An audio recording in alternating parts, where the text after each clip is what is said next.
Hello and welcome back to my YouTube channel genius academy Kolkata. 1 फरवरी 2025 Indian government ने आज budget announce किया है और बजट में बहुत सारी बातें हुई हैं, जिसमें सबसे एक अहम बात हुई है वो है इनकम टैक्स पर छूट। जी हाँ, अगर आप मिडिल क्लास है और सैलरी एम्प्लॉय है, बार बार कह रहे हैं, अगर आपका इनकम सैलरी के थ्रू आता है तो आपके लिए बड़ी ही राहत की बात है, क्योंकि अब आपका जो टैक्स रेट है वो वही रहा है, लेकिन अमाउंट चेंज हो गया है। यानी कि पहले जो 7 लाख के एबव पे आपको टैक्स देना पड़ता था, वहीं अब 12 लाख तक के इनकम पे आपको टैक्स नहीं देना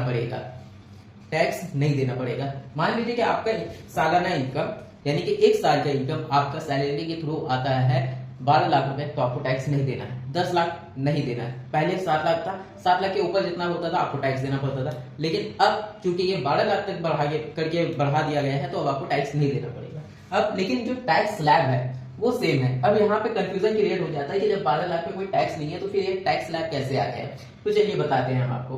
तो टैक्स स्लैब कुछ इस तरह से आया है कि 12 लाख पे तो कोई टैक्स नहीं है, इसमें कोई दो राय नहीं है। लेकिन अगर आपका 12 लाख से ज्यादा आ जाता है सैलरी या इनकम, तो आपको उस पर टैक्सेबल देना, वो अमाउंट आपका टैक्सेबल है और आपको उस पर टैक्स देना पड़ेगा। कैसे? तो चलिए बताते हैं। मान लीजिए कि आपका 12,50,000 है, तो आपको 0 से लेके 4 लाख तक कोई टैक्स नहीं देना है, यानी नील।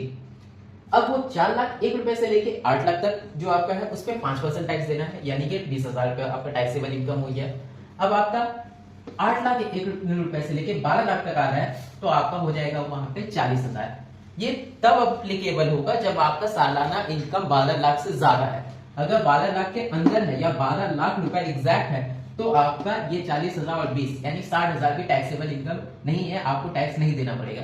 तभी आपको टैक्स देना पड़ेगा जब आपका इनकम 12 लाख से अधिक या उससे ज्यादा होगा।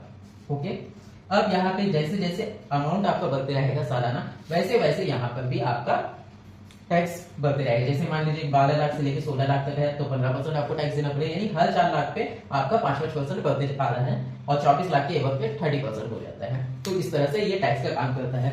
अब यहाँ पे एक और चीज आ जाता है जो आपके ही बेनिफिट के लिए, वो है 87A।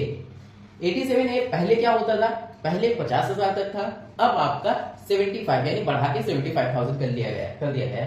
इसका क्या होता है? मान लीजिए आप टैक्स दे रहे हैं, तो टैक्स देने पे भी छूट मिलता है, जिसको हम लोग रिबेट भी कहते हैं आसान भाषा में।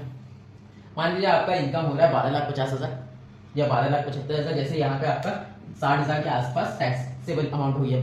12.5 लाख का सालाना इनकम हो गया, जिसकी वजह से मोटा मोटी राउंड फिगर आपको 60,000 रुपए टैक्स देना है। लेकिन यहाँ पे आपको 75,000 यहाँ भी छूट मिल जाता है, तो आपको देखा जाए तो 12,75,000 पे आपको कोई टैक्स नहीं देना है। अगर उसके ऊपर जा रहा है तो हाँ, उसके ऊपर पे आपको टैक्स। हाँ, बिहार को बहुत बेनिफिट मिला है, ऑब्वियसली बात है, कोई एक पर्टिकुलर रीजन ही है, ठीक है। तो खैर उससे रहने देते हैं। वहां की जो बेनिफिट है वो बता देते हैं। इंफ्रास्ट्रक्चर पे वहां काम किया जाएगा, एजुकेशन सेक्टर पे वहां काम किया जाएगा, ये रोड वगैरह इंफ्रास्ट्रक्चर में तो ऑलरेडी आ गया है, तो ये सारी चीजें में काम होगा। तो सबसे कोई स्टेट जो सबसे ज्यादा बेनिफिट हुआ है वो बिहार है, और अगर कोई आम जनता मिडिल क्लास के लिए कुछ राहत की बात है तो ये है। एज अ कॉमन मैन आप गवर्नमेंट को प्रेज कर सकते हैं, आप गवर्नमेंट को क्रिटिसाइज कर सकते हैं, depend upon the work that government is doing. ठीक है, तो गवर्नमेंट का ये वर्क बेहतर है, इनकम टैक्स से जो छूट मिला है, तो इसके लिए आप गवर्नमेंट को प्रेज कर सकते हैं। मिडिल क्लास की फाइनली गवर्नमेंट ने सुनी है, और ये बहुत अच्छी बात है। ठीक है, तो मेरे ख्याल से जो सबसे अहम बात थी आज की वो हो चुकी है डिस्कस। तो चलिए नेक्स्ट टाइम इंशाल्लाह मिलते हैं, तब तक के लिए अपना ख्याल रखें, टेक केयर, अल्लाह हाफिज, दुआ में याद रखिए। चलिए बाय।